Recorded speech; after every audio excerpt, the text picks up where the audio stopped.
Hello, everybody, and thank you for being with us in these 4 crazy days and very fulfilling and also very crazy.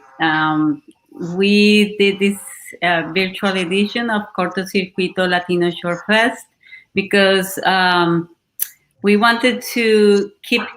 We've been doing this for 70 years, and we didn't want to interrupt and, you know, let a virus to stop us showing these amazing stories and connecting with all of you that have followed this festival with such a faithfulness and enthusiasm.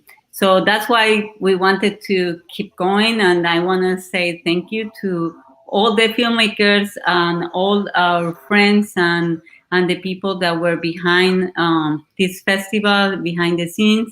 I already said it in the introduction of when the films were playing.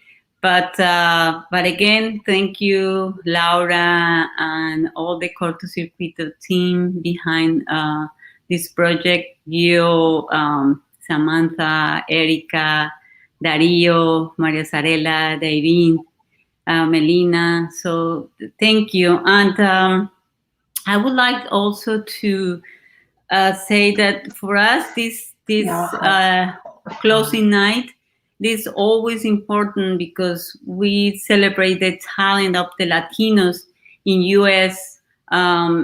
Making stories about us, giving a voice to this community, and that's why today we would like to. We are very pleased to have all of you here with us in this screen, and it's so sad I can't hug you and I say thank you in person as we usually do. But I am very grateful, and I'm gonna introduce each of you, and then we will have a talk. And please, the audience, ask questions because this one part that it's important in filmmaking and in making these stories is that the feedback that directors receive when they show their films in the film festivals and in the film circuit, it's very important for them to keep going and to understand and to learn and to improve sometimes, or to make a wider to have a wider idea of what people are looking and also what they are about. So please ask questions. This is a very important part of that. And because it's a Friday 13 and it's our lucky day, then it's more important than ever that you ask and try to give this festival a good look for the year coming and for the filmmakers as well. So first, I would like to introduce a I don't know if Marta's here now. Something to Believe in, Fanny de la Chica. She's from Spain, but she lives in New York City. So, Fanny, hello. Hello. How are you? Then we have Alberto Ferreras from US, Venezuela, and Spain, and he lives in New York City. And David West, the actor of Latinos In the film that you just saw it. And then we have America Maldonado from Trees Can Talk. She's Venezuelan and she lives in New York City.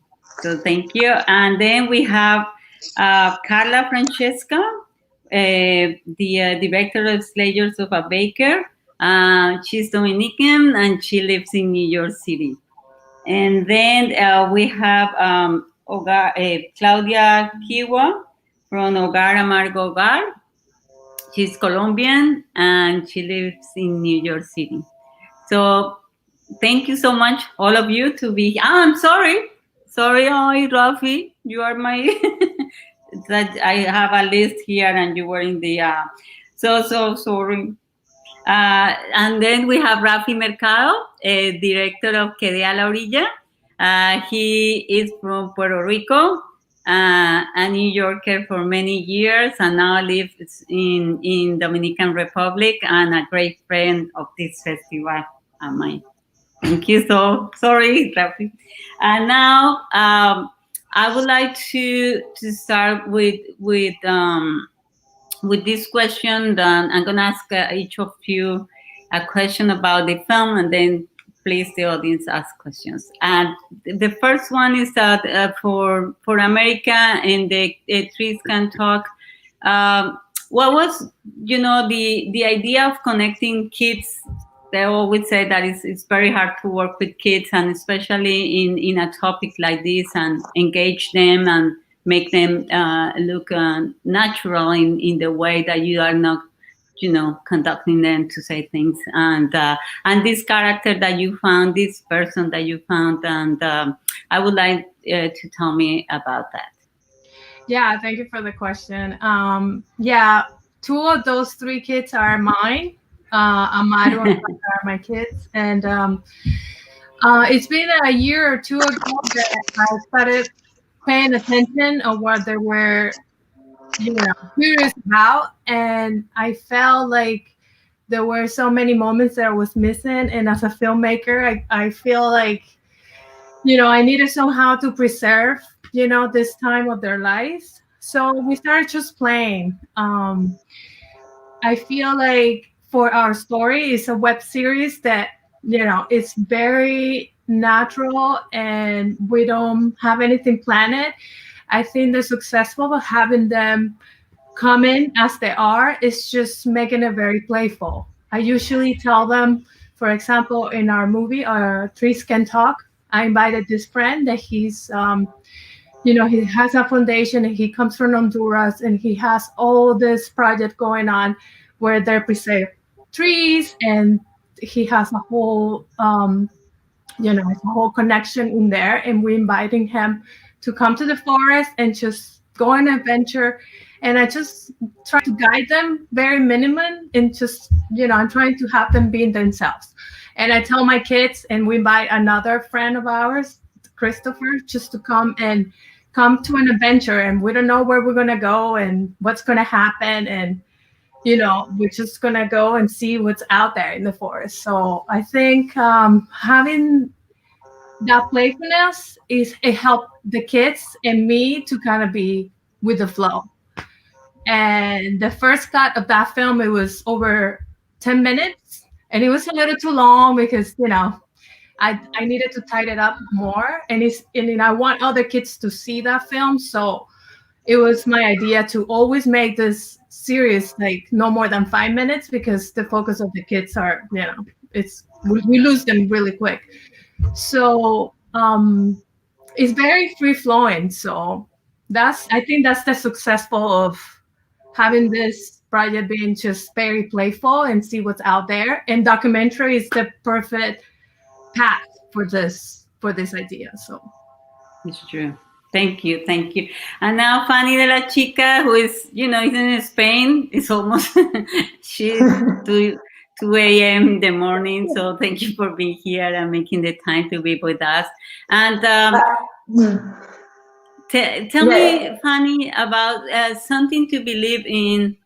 The story of this girl that all the I think when I saw it was kind of all or the education of Catholics, or all the idea of that you have to control your thoughts, or some kind of like it's like what you think it could be reality, but also at the same time is in a way that she tries to to not let guilt to be into that, and that I thought that was a beautiful way to connect with all the stories of a kid, of a coming of age story. But can you tell me, for you, how did you start, the starting point of that, and how did you connect and try not to make it a very strict, in that sense that I am talking about, being a Catholic or even in a Christian idea of how to behave? Like the story came from a personal story because I studied in a Catholic school with my sister. So I have memories of how strict were the nuns and the education there. So in the beginning, I did like the first draft of the short film. Were kind of more serious, but then when I started to the pre-production, I came back to my hometown in Spain, and then I went to the Catholic school to try to film there. And the nuns were so helpful and kind, and that I was thinking, oh my God, I can't do this. I can't film this script. I need to soft some of the parts and the sequences because if not, I'm gonna feel so bad. Um, so then when I was in pre-production, I started to do another rewrite. And then during the casting, I found this, that I did the casting at the school, and I found the main character, and then the sister, and they were so sweet that finally, like, some of the dialogues were improvised during when we were filming, because they have better dialogues that I could write. So at the end, I think it's kind of a comedy, kind of, Yes. but it's because the character themselves like play, like, I think the script in this way. And my sense of humor is a little bit dark. So I think that in the end, from the first draft of the script to when I finish the film, it's so different. Te podemos oír. Sí, Ah, no que se te... me ha caído el auricular estos de Bluetooth, que nunca lo utilizamos. Ok, muy bien. Alberto, you know, we have played your lessons, all most of them, and in this festival and in another festivals, and always it comes up the idea of how you made it. And yes, you can tell me that, but I would like to know, in this particular case, is the script, because sometimes, you know, we stay in the how you produce the movies, and you are going to tell us, of course, but also I would like you to tell me on the scripts that they are beautiful, they are marvelous, they are funny, they are very, also very deep and profound. I think of many, it's not only New York, it's, I think it's the city life of, you know, in many places and that. So I would like you to tell me of that particular, also the part of the script. Of the script. Okay. So most of the lessons are things that happened to me or things that I thought about when something else was happening to me. And I think in the case of number 8, I don't think I had that situation, but I think that, I mean, I can go a little bit, yeah, maybe I shouldn't. But anyway, one of the big problems of society, in my opinion, the biggest problem that we have in society is that we are, and in every step of the way, we are taught to separate ourselves from our sexuality. So they have to be two separate things. You cannot be yourself. You cannot be, the mother who actually likes to have oral sex with her husband. You have to be a mother or this other character that you play in bed that you cannot reconcile with with that, respectable person that you are in real life. So okay, why did I go there? I don't know. But The script. the one thing that all the lessons have in common is that people actually say things that we usually don't say in real life, because we're always trying to avoid conflict. So in the lessons, I'm like, let's have conflict, because what's more fun to watch than conflict? And and I do pay a lot of attention to the scripts, and I kind of like rewrite them a lot, not forever. It's not like I think they're jewels, and I work on a script for like 2 years. It's usually a 2-week process. What I do is I usually have an idea. I like to write for actors that I know and I respect, like this gentleman here. Like the first time I called David, I knew exactly what his talent was, and not his talent, but I knew I knew about his capacity. I knew how talented he was, and so I like to. For me, the script is the most important part of the process, and then I just simplify the production so we can accomplish it. As you've heard me say before, we always do only one rehearsal, and we always shoot in 4 hours. And if anybody wants to see more lessons, you can watch them on. Now there's a channel on YouTube. If you look me up, Alberto Ferreras on YouTube, you can see 5 more lessons. Another one with John David West, which is number 10, which is everybody's favorite lesson, I have to say. But 8 is the one that has been invited to more festivals than any other. Can I interrupt you? Yes. Because I don't think you're actually answering her question. Okay, I'm sorry. No, I don't think you're giving yourself credit.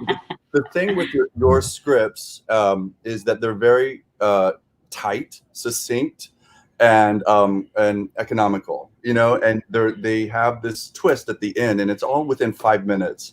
And I think that is, you do really take great care on the script. Before, I'm not blowing smoke up your ass. No, thank you. I'm just saying that. I'll take it. So they are tightly. They're well constructed. And something very interesting is this is the kind of like the first time that I do subtitles for the lessons in Spanish, and it's not easy. It wasn't easy, and I am very good at subtitling things. I'm not, I send my assistant to do subtitles. I do my subtitles, and it wasn't easy because it's very tight. I like to keep this pace, this back and forth dialogue. So I was trying to follow the subtitles as I was watching the movie, and I was like, let's shorten that line. Fast. Yeah. So I hope that those who don't speak, los que no hablan inglés, espero que hayan podido seguir los subtítulos. Hice lo mejor que pude. Y también, I was trying to kind of like reflect the nuances of language. Like there's words, believe it or not, like dick is not an easy translation. I mean, you can come up with words in Spanish that are like dick, but I was like, how do you capture, all the meaning of you're looking at me like, are you talking about dick? I'm like, I am talking about dick. Yeah. Yes, I am talking about dick. Sorry. Okay, enough. Continue. Thank you. Thank you. We will be back to that. Not to the dick, but so I would like Claudia Higua to tell me about acerca de tu documental, tu pieza documental de Hogar, Amargo Hogar. Una de las cosas que me parece hermoso y que lograste muy bien es en un tema tan doloroso mostrarnos todo ese dolor a través de calles y de sitios y de algo que de verdad a veces nuestras memorias y más dolorosas están ligadas a lugares y no tanto a las personas, y nos aferramos a ellas. Y quisiera que me contaras un poco de tu decisión de encontrar a ese personaje dentro de esas calles y mostrárnoslos así. Sí, claro. La idea de aproximarme con esta temática al espacio era también para respetar un poco esa anonimidad de la mujer, que siempre vemos representado y creo que agrega un poco al bullerismo y al morbo cuando se trata de estos temas, cuando representamos la imagen. Entonces, este proyecto nació, cabe resaltar, en mi programa de antropología visual, y me llamó mucho la atención el seminario de los espacios y los lugares y cómo nos aproximamos a ellos y toda la carga y toda la memoria que tienen. Entonces fue un buen recurso para hablar de un tema tan sensible sin revelar completamente la identidad de esta mujer, porque creo que la voz es una manera también de representar su identidad. Y como lugares que son tan familiares, porque vivo en un barrio muy cercano, esto ocurrió en Woodside, y para mí tienen otra connotación muy distinta. También fue muy experimental el proceso de realizarlo, se hizo en un día, aunque la investigación, bueno, de años y meses, con entrevistas semiestructuradas, participación observativa, pero sí quise experimentar un poco con la etnografía sensorial, y con eso me refiero a que ella, yo le di el micrófono y el audio y yo era quien manejaba la cámara. Entonces ella tenía mucho control de dónde íbamos, a su cita de terapia, íbamos al parque, a la iglesia.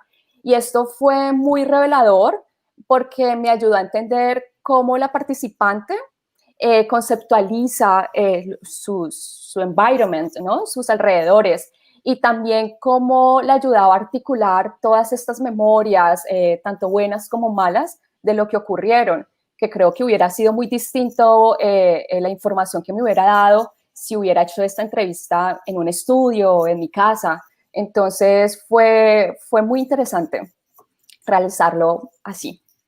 Muy bien, muchísimas gracias, Claudia.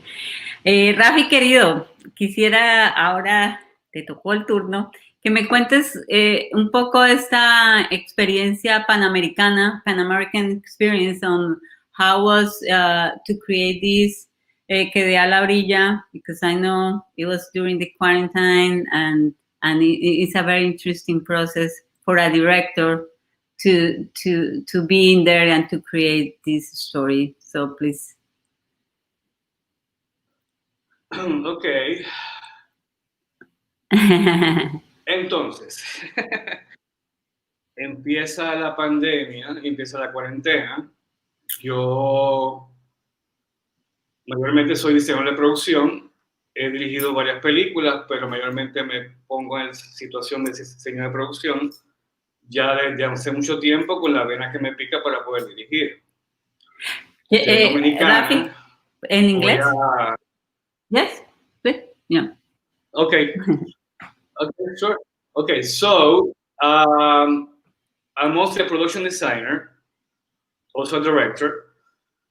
So, for a while, my vein was itching to direct again.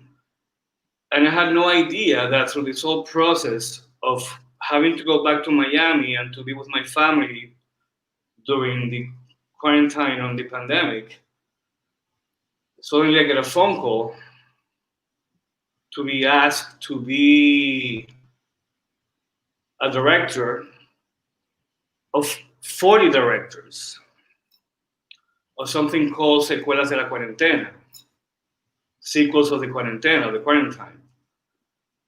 And that was for me the biggest present that I could have at that moment, because you must understand that Quedé a la Orilla was totally filmed via quarantine and via remote. That Diana was the one who presented me to this project, and then they chose me to be one of the 40 directors, pretty much the only Caribbean director. And suddenly it was a whole process so beautiful and such a survival for me to be able to make this happen thanks to this amazing group. And the process was that there were 40 screenwriters, and mine was the great Isabela Naranjo, and my producer, Alejandro Guerrero de Mexico. And they pick 40 directors, 40 screenwriters, and it was all an azar. It was all, what am I going to get? So I get this piece, amazing piece, because I'm not really a writer, so I get this, screenplay, and then I have, it was almost like a game of you have this time to be communicated with this the writer, you have this time to do this, you have to be this time to be this, because it was supposed to be done also in 40 days. And then I get this story with another title, and the whole process was like, you have to make work whatever is available on the way.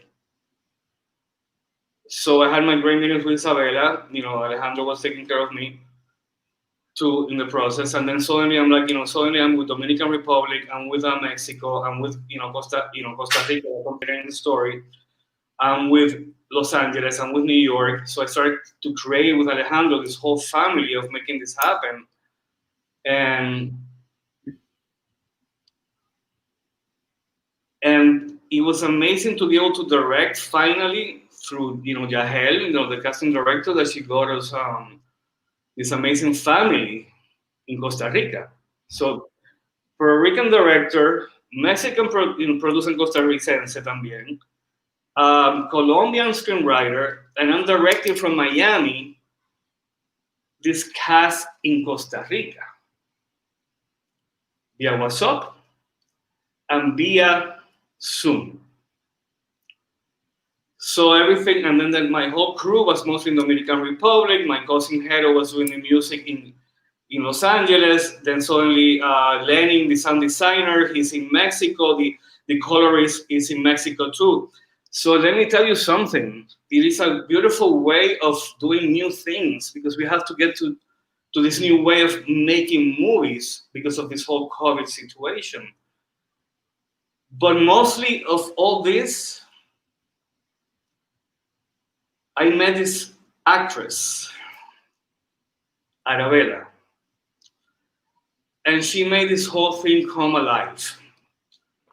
And the whole situation with Quedel Orilla comes from that she's also an amazing Costarricense poet. And then she said, Rafi, can I write you a poem about what are you trying to tell me? And she wrote a poem, Quedel Orilla, and that became part of the story. And this whole process too, her daughter, also a filmmaker, Valeria, she was the one to be able to be my eyes and everything while we were shooting the film in Costa Rica. And her brother, her father, so it became like a huge family to be able to make this happen. One little thing more that I want to say is just like in the process of this storyline, when I got the script from Isabela, which was beautiful, there was something that I kept asking, but what about the creature? What about the daughter? What about the son? And as an openly LGBTQ plus blah, blah, blah, filmmaker, I felt like there was a big need to talk about transgender. And that's when I talked to all of them, and I decided with all of them, because a movie is not about me, it's about todos, that I wanted to deal with the fact that the creature, no sex, was a situation of a trans man, of a mother, by lack of knowledge, never accepted her son who was born as a daughter. And that's a little bit of that. Muy bien. Thank you so much. And now, Francesca, Carla, Francesca, please tell me about your panadero. I think it's also a beautiful story in the sense of we see and we are all those this guy, this immigrant that comes here full of dreams and try and struggle to keep dreams alive, even sometimes the surroundings and himself and all that happen. Sometimes it's kind of like a tide coming against those things, and I would like to know about that and that character and that person that you found in Panadero. And congratulations. Thank you for the invitation once again. I would like to start by saying that during the fall 2017, I got the news that I was accepted into a film program in City College of New York. At the same time, I also found out that I was pregnant. So imagine I'm entering film school for 2 years, but also I'm about to have a baby. So I'm thinking, wow, this is going to be challenging for me, and I need to do something that doesn't stress me out, because I knew it was going to be a lot. So I thought in 2016, I made a piece, a short documentary about street vendors. And since then, I was fascinated by the idea of kind of giving continuation to that by making a documentary about someone who actually has a storefront, an actual place that they have to pay for rent and have to deal with electricity bills, etc. So while I'm thinking about that, I don't know what I'm going to do. I every day I go to get some coffee in a local bakery shop that is in my building. And that's when this guy started talking to me about all his issues. And I said, oh, this is it. I need to make a documentary about Marcos, el panadero, because this is where I get my coffee. This is where I get my bread. And I really would love to find out more about his story. So we began this beautiful relationship that still alive until today. I go check on him every day pretty much to get my coffee and find out what's going on with him. And Marcos is basically, for me, the representation of somebody who comes to the United States with so many dreams, hopes, somebody who wants to make a lot of things without not knowing all the sacrifices that implies. And this is somebody who has been working hard for more than 20 years in this business, and he still can't find that balance in his life. And I think that's what makes this piece special, because this is the struggle of many immigrant people that come here in search of that American dream, and they have so many obstacles. To me, Marcos is very special as a human being, as a character, obviously, and he's not my friend. Yeah. I don't know what else to say. Very nice. And can you, all of you, now tell me about the ways that you have produced films and you have produced these pieces in terms of becoming your own producers or being, only directors? Because what I see is that all of you have been also in that role of producing your own films and finding a way to make them. How, I know it's hard, that I'm not gonna ask, but how challenging is for Latinos to be always kind of in that role in this kind of environment, especially in the US, that you had to kind of mean everything pretty much, or most of the things. Anyone? Well, can I say something about my piece? Yes. The very first rule that we had to work on the thesis was, you need to get a camera, don't shoot in a phone. My teacher, she doesn't know that 85% of the documentary I actually shot in my phone. Because to me, at that point, it was like, do I buy a camera, and all the gear that I need to shoot this film, or do I get ready to get my baby? You know what I mean? So I needed to make this film, but I also I tried to balance between working in my craft and my personal life and everything that was going on. And when you're working by yourself, you have to figure out a lot of things, from budget, producing, writing, scheduling, all of that. So it's not easy. It's not easy. Okay. Someone else? Alberto, Rafi. Rafi. No. The thing I have through the different lifetimes as a filmmaker, that as a director, as a producer, as a designer, you must take care of your baby. Because if you don't take care of your baby, no one is going to take care of it. But in this experience with this group, it was such a team project that we all took care of each other to make this happen, and it's still going to fly, because the main thing to do is like to make a movie for the universe. We are a movie made by todos, and we make a movie for todos.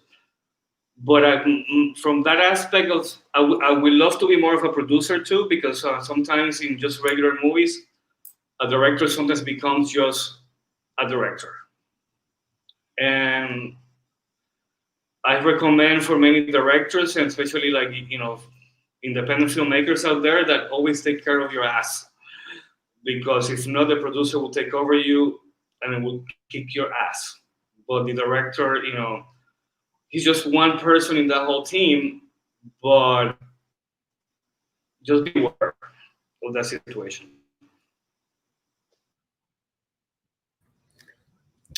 Oh, wow. Okay, my 2 cents.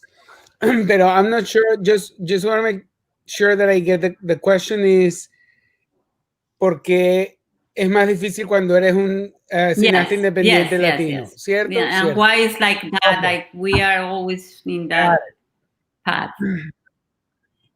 I mean, I think one of the first things that happen, I mean, something that happens to me that is definitely a challenge is that, of course, you are Latino, but because you are Latino, there's already expectations. And those expectations might be that you have to tell an overly Latino story, something that is unequivocally Latino. I mean, literally something with like Mexican hats and, and salsa. And and if you don't do that, there's something wrong with you. Or you're seen with suspicion. It's like, maybe he's not Latino enough. I feel like that happens very often. And if you're just a filmmaker and you want to tell a story that you want to tell, it kind of like bothers me. It does, because I want to tell a story that is that I think is interesting to everybody, not just to my community. And again, I just want you get the point. I think that is one of the big challenges, and also because when it comes time to distribute your work, you might be put in this again in the Latino bin, and somebody's going to say, well, this should not go to this network, it should go to this other network, or this service was not going to pick up your work because you're a Latino filmmaker, and this is a mainstream channel. I mean, those things, they do happen. In one of my other projects, which is Habla for HBO, I remember we interviewed this young artist, and her biggest complaint is that she was going to college, and every time she painted something, her art teacher would say, why don't you do more ethnic stuff? Don't you like Frida Kahlo? I'm like, I just want to be myself. I mean, there was already an expectation, and I don't think that when you are not a Latino, that those expectations are put on you. I mean, maybe if you're Asian American, or if you belong to to a specific group, but I have to say, probably like white people are not, and I don't think that any artist should have to justify himself when you decide that you want to tell a story. Anyway, that's it. That's my 2 cents. Yes. Someone else? Not. Yeah. Okay. Okay. I think making a film is already challenging, independently where you're coming from. And in my experience, I wear many hats, producer, director, editing, and my goal is to make it happen no matter what. I've been lucky that I have subjects in documentaries that fell in love with the idea to tell the stories. And also, I mostly work with friends, the ones who I went to film school. Either when I shoot here in America, or when I go back to Colombia, or when I'm in Germany. I always find like a supportive group that the main point is to make that film happen, no matter what. I want to add, with the conversation of racism in these days and inclusion, there are more open doors, you know, like in terms of grants, especially for women. They want us to be in the spotlight and give us that opportunity. I think that's great if we compare it like 20 years ago. So, but we have to acknowledge and be grateful to the people who already paved that way, you know, in the past, you know, and in distribution, in festivals. I mean, thank you, Diana, you know, for this opportunity to have like a place to show short films. Go ahead, Fanny. I see you're raising your hand. And America, yes, go ahead. Fanny and America later.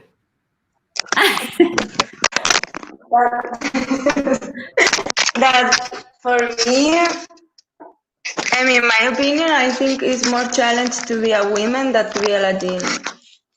Like for women, it's more difficult always, like to put together a production.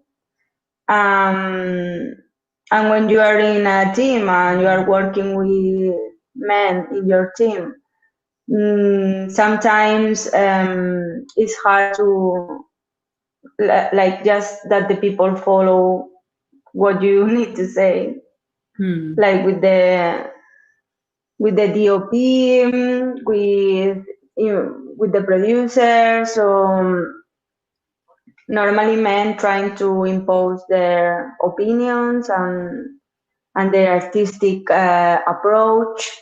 And for me, the challenge in film is just to be a woman. And the reality is like we get less funding, and in festival we have less representation, and our vision is always in art put away because like women always need to explain more about what they are doing, and all these things. So I come from a matriarchal family, so women have the power. So in my in my family, like women always have the last word. So I try to do the same in my work. Very good. And America? Yes, just to add a little bit what Claudia was saying. I work in documentary too. I've done it for a while. I'm a director of photography, and I work in the industry. And I also feel like, you know, you get put in this box, you know, Latina woman, all that. But I also feel like I allow myself to be who am I, and you know, and when an idea comes to me, there's nobody that I can stop me, and I feel like there is enough resources with your phone or with 5G, or just to put your movie out there. You know, I feel like things are way easier than they were 10 years ago. So, but I also don't like to be put in that box. I never like, you know, my kids are mixed race, and I'm very strong as I am, you know, like I'm Venezuelan and I'm trying to bring my roots to them, but I also have a sensibility from the other half that, you know, I'm married to an American, and you know, he feels impacted for all this that I bring. But I also don't want to have that to my kids. I think we all are human beings, and if you have a message to bring, nobody's going to stop you, even with your phone or with your camera. That message needs to be out in the universe. And for you, the short film format, you know, I like Alberto keeps doing and making short films, which I am very grateful. And some of you I know that have been in that, but sometimes it's just like we keep treating short films as a, you know, as a way to go to do a feature film.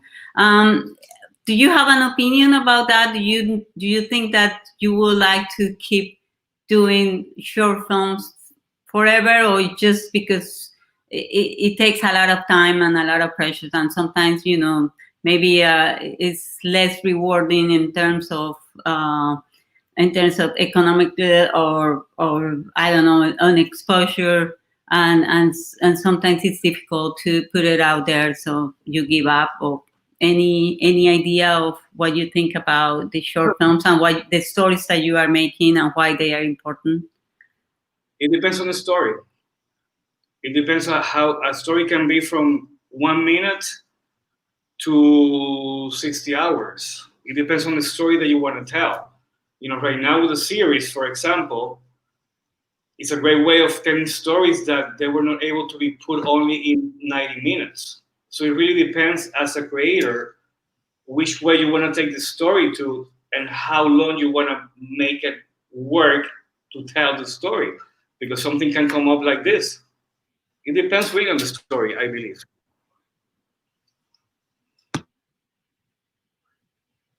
So nobody else.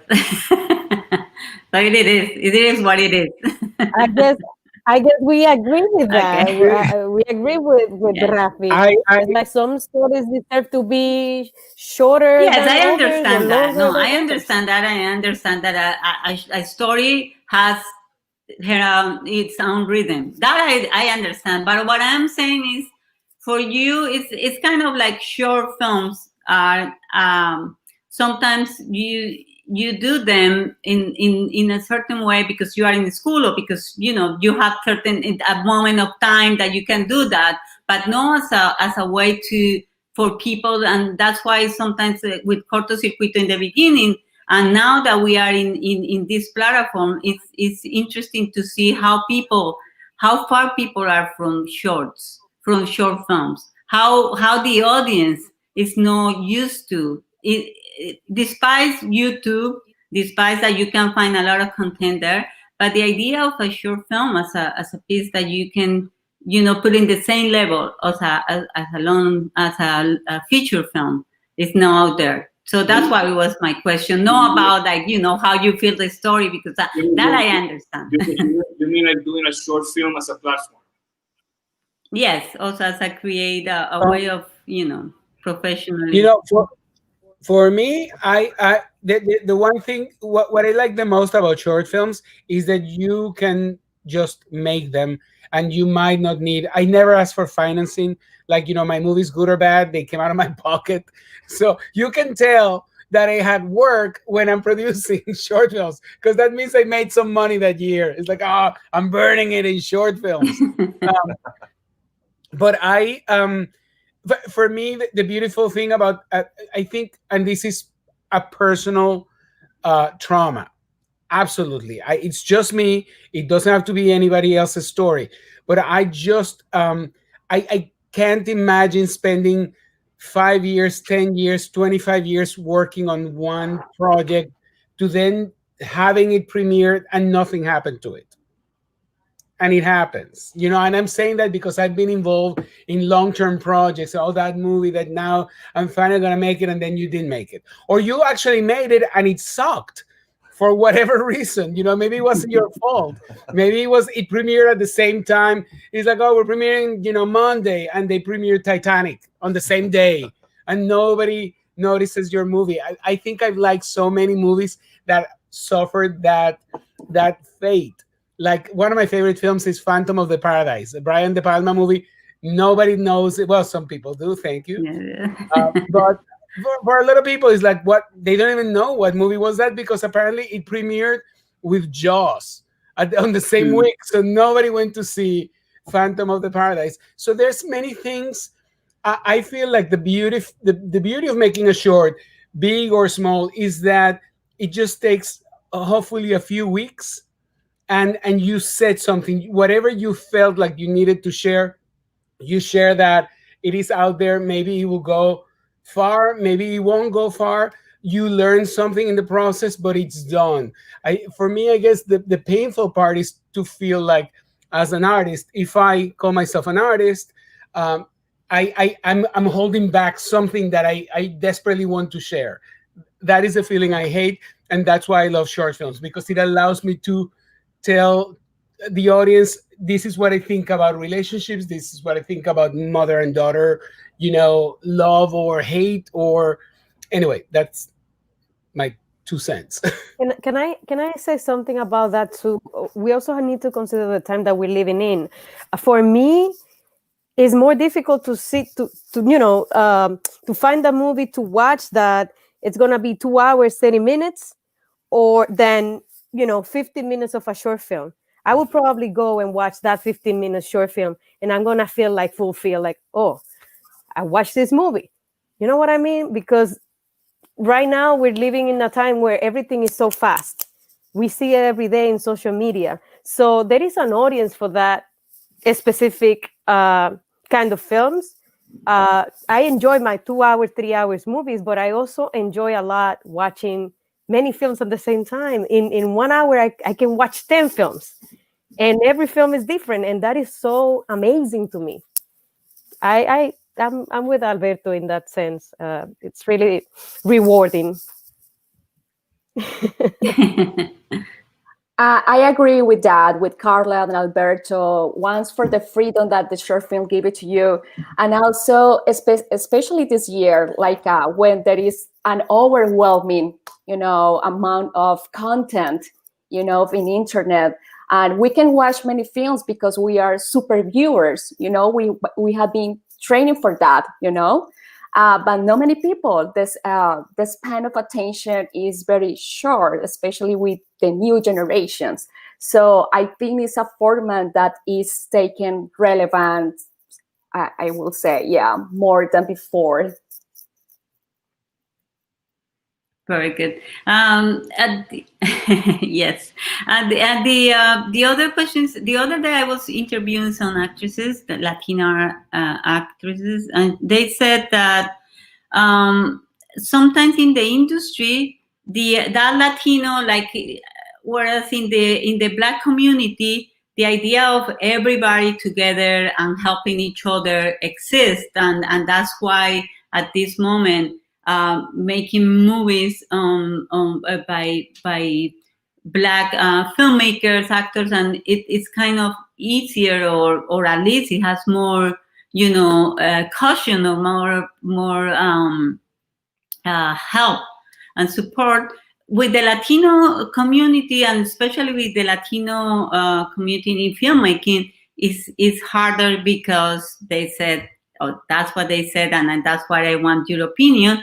There is no sense of us as Latinos working in the industry. We talk a lot about that, and one of the questions, and one of the things they were saying is like, before, like 3, 5, 10 years, 6 years ago, it was 6% of representation, and now it's 3% of representation in the industry. And you see more films coming from Latin America being playing at theaters, and Latinos here is kind of like they kind of lost that, that push that was there some time ago.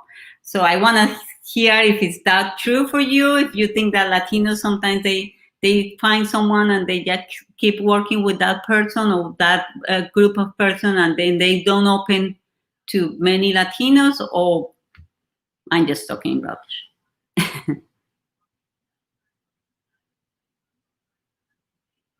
Nobody? Alberto, Carla? Well, personally, I have a favorite crew to work with, but that doesn't mean that I'm not open, to work with new people who can bring so much knowledge and tricks and experiences, to the production of the work. But it's not clear for me what you were trying to say about like Latin Americans filmmakers now have more representation worldwide, and what it has to do with the Latinos in USA. That wasn't clear for me. That if you see stories of Latinos or Latin American, you see more in the theaters, for example. You see more stories coming from other places, and now like the distributors are taking a chance of showing those films in theatrical. Before the pandemic, every week you will have a Latin American film playing at theater, especially in New York, Los Angeles, or Miami or Chicago. And but Latinos producing here their own stories, and having that idea of, okay, we can't just be complaining about that we are always the mates or the bad guys or the narcos, but then you don't see the stories out there. So that's what I wanted to hear about that. And it is true. And it is true. And I met years ago, and I didn't figure it out right away. Do you remember Yes. Lupe Ontiveros, the actress? Okay, Lupe, I worship her. I mean, may she rest in peace. She was wonderful. I worked with her. I worked with her in LA. She was amazing. In which one? In what movie? No. I work at LATC. I dressed her for a theater show. And she was just divine. I interviewed her for Habla, and she was fantastic, and I was such a fan. And again, it's kind of weird. It's like I'm not a fan of Jennifer Lopez. I'm not a fan of, like, I mean, nothing wrong with Jennifer. I'm just not a fan. I mean, she's great. She's beautiful. She's talented. But I was a fan of Lupe Ontiveros, who is, when I met her, she was 65, short, stocky, always playing these supporting roles. But there was something about her that I found fascinating. And we were having martinis, two of them, if I remember correctly. The Goonies and Martinis. Exactly. And Lupe told me, she was with another friend of us, who actually was very close to her, who was also Venezuelan. And she said to us, 1.5 martinis into the conversation, she's like, "You guys don't understand." And we're like, "What do you mean?" She's like, "No, you grew up in Venezuela. You came here when you were adults. You don't know what it's like to be a Latino in the US. You don't know what it's like to grow up here." And I was like, shit, she's right. Yeah. And it has taken me a long time, and so much of my work, thank God, because of Habla, I get to talk to people and interview people, and it's a slow process of understanding that it's very different to come to a country when you're an adult, when your self-esteem is somehow, built. It's quite a broad subject, because being Latino is being Hispanic, it's being Latin American, it's being Spaniard, it's being so many things. And one thing that happens a lot within our community is the ghetto within the ghetto. The Cuban against the Puerto Rican, the Mexican against this. Instead of all of us working together into a horizon that we are all, what is really the word? Latino, Hispanic, where do we go with that? And it happened. When I moved to LA as a Puerto Rican, they were like, oof. No, but I think that there's something built in the system to make sure that we don't recognize each other and we don't support each other. And I don't want to talk about like Kumbaya, my lord, but honestly, there's something like we just went through a very political moment, a very difficult, very political moment, and I would have conversations with people that I know and love who live in Venezuela, and they're very well informed, and you would think. I mean, it would come down to, I think that the earth is round. I think that the earth is flat. And that was it. I'm like, how could you not? Why is it so difficult for us who have so many things in common to understand each other? And I think that happens within the Latino community in the US, and it could be by design. It could be by design. But the more we talk about it and the more we try to figure out what is it that we need to do in order to communicate and to exercise our 60 million strong presence in this country, then shit's gonna change. Well, it's our union. Yeah. Yes, very good. Can you tell me? I think the last question before I open to the everybody is just tell me what projects are you now? What are you working on this quarantine? How it's been for you, and if if you think that for you has been something that affected greatly, and it's gonna take time for all of you, or if has been something that you kind of went around and could do your things. Fanny. In my case, I was rewriting a project for a future film that I have in development. I was selected during quarantine to Torino Film Lab with this script. So for me, it was kind of good because I was working like in rewriting by myself. I mean, it was hard to be alone for so many time because I was alone in a house for 3 months. But in the same time, I talk like I have the time like to concentrate just to rewrite. So this was good for me. And you live in New York, but you are in Spain now, right? That Yeah, but because I'm sorry.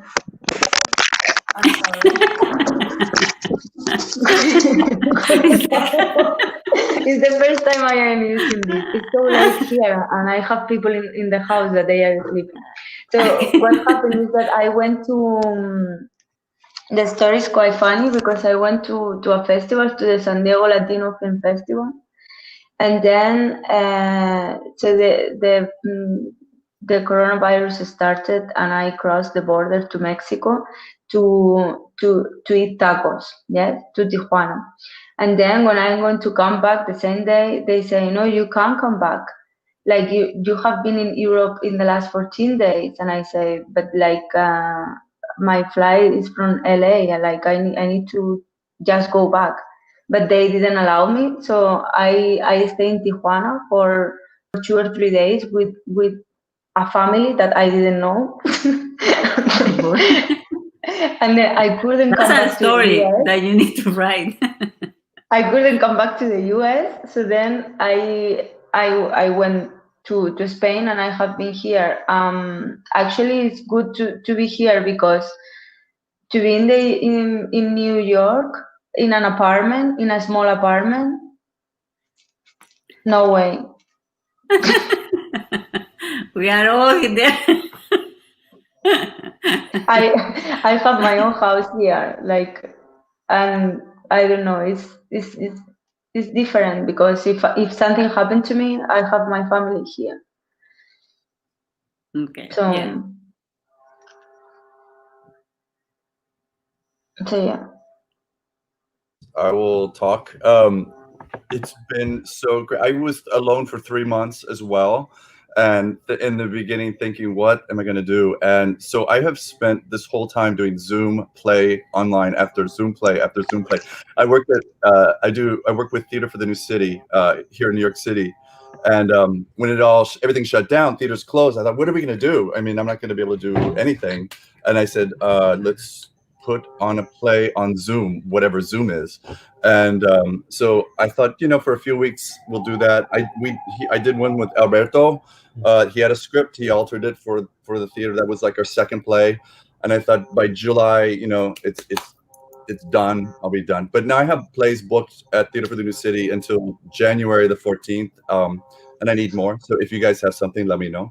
So we do live readings. We've done so many events. We have an event every Saturday. Not that I'm plugging the theater, but that is oddly what has become my life is working with actors, writers, and directors more than I ever have in my entire life. And it's so crazy. I mean, I never would have thought, and then occasionally going to festivals like this. Thank you very much. It's been insane and so busy. I'm so happy to have met hundreds of actors and so many writers and directors. It's incredible. So that part is good. The loneliness thing is awful, and I can't wait to be with people. So I'm this first time I'm in this apartment with this guy, which is awesome. So that has been my life. Part of it's good, I guess. At least we're doing something artistically, and something that is something that compels me and that keeps me alive, I guess, is to do something artistically. So Very good. Thanks. yeah. I want to tell you something. For me, sorry. Good.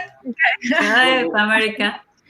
Well, on my end, I thought like being in pandemic and being at home, it was all I wanted in my life until I figured out that I have to with my whole family, my kids 24/7.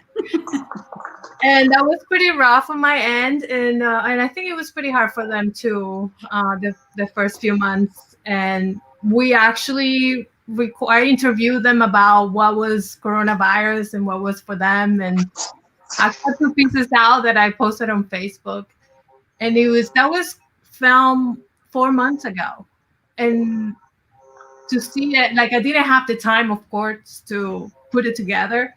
I finally edited like 2 weeks ago, and it was pretty.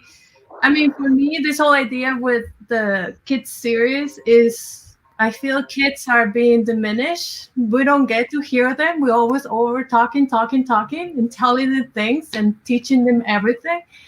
And with this series, I just hope that we give a voice to them and let them be who they are. I feel that kids are very connected with what we have forgotten, as adults, because society put all these things on us that we have to become, and we forget to be happy and playful, and simple things are maybe the most important. And I feel like my kids, they're Clara is 7 and my son is 9. I feel like they have so much truth, so I had during this period I could have more time to get to hear them, and given a voice, with my documentaries. And I just hope that, if you have kids also, bring them along into whatever process you are, because they have a lot to say and they say beautiful things. And I just learned so much from them.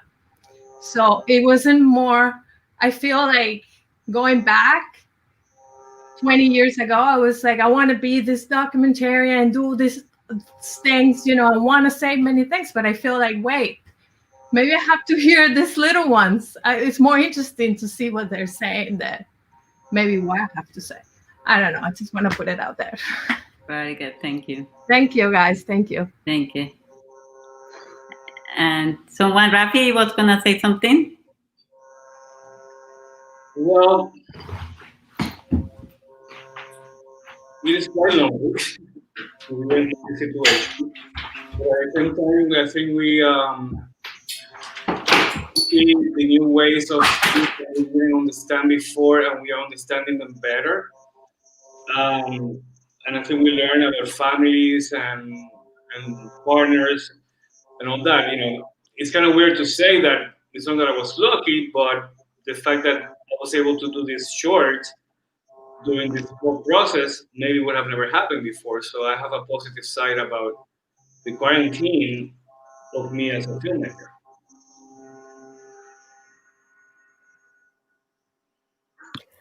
I would like to say I understand America. When she was talking about being home with the kids, I have 2 little girls, and it was difficult, especially having to listen. My 5 years old asking me almost every day, when is coronavirus gonna end? When are we going out? It was very rough, and I was very lucky that I was still working from home. I work for the public television station, so I was still at home editing and also dealing with them. And in these few months, I found out that I've been really busy, because now every project, anybody that tells me, oh, I have this project, I'm in. Whatever, I still have my 40 hours per week that I have to do at work, but on my spare time I also want to work on projects, because this is my passion. This is what fuels me. So if I'm free on a Sunday and you call me, you're shooting a music video, come in. This is something that I really, really enjoy. And this has been my life pretty much in these months. I also decided that I also wanted to work on a project that I had in mind like a year ago, a feature documentary film. I spoke to the person, to the character. She said yes. I was so happy, and I said, you know what? You just have to do it. I don't know how. I don't have the funds. I don't know nothing, but I need to do it. And I feel like if there's something that this whole pandemic has taught us is that we cannot delay things for the future. Oh, in the future, I'm going to do this. You don't know. You don't know. Sadly, many people that we have lost, and we just need to give thanks because we have another chance every day to be alive and to work on the things that we love. Very good. Should I go or Fanny? I know that you need to go. Who, me? My computer is gonna switch off soon. So you want to go No, first? I spoke already. It's your turn. Oh, okay. Well, okay, yeah. So this year, besides of taking care of my emotional and mental health, I've been retaking old projects, footage that I have from 6 years ago that I hated, and now I see it with new eyes. And also, I'm being promoted and is going festivals. Another short film that I made last year about motels in Colombia, which are these places that you pay the hour just to have sex. It has a different connotation to motels in America or in Europe, even though there are these kind of motels here too, I discovered in my research. So yeah, I was kind of bummed out that I couldn't attend physically to the festivals where it was chosen. But I'm happy that at least, everybody's making an effort to make these festivals a reality, even virtually. So I'm grateful for that. It has been like a slow year for me. I was supposed to shoot a documentary in Lebanon in the summer, but Beirut, there was like this huge explosion in Beirut. So, sometimes life, you have just had to wait, you never know what's going on next. So I'm grateful that I was here and I wasn't there. So yeah, that's from my side what's going on this year. Okay. I guess everybody spoke, right? So I just want to say thank you to all of you. It was, I know it's a little crowded, and but I am really grateful for all your work. Thank you. Okay, and for supporting this festival. Many of you have been in Cortocircuito through the years supporting us. So thank you. Keep doing stories. Please do short stories as well, because that will keep this festival alive.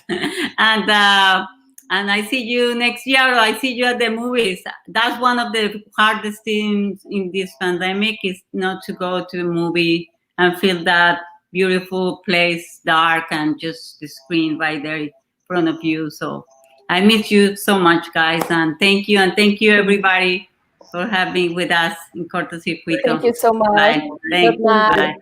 Thank you. Now, Gracias, Diana. Bye. Ciao, ciao.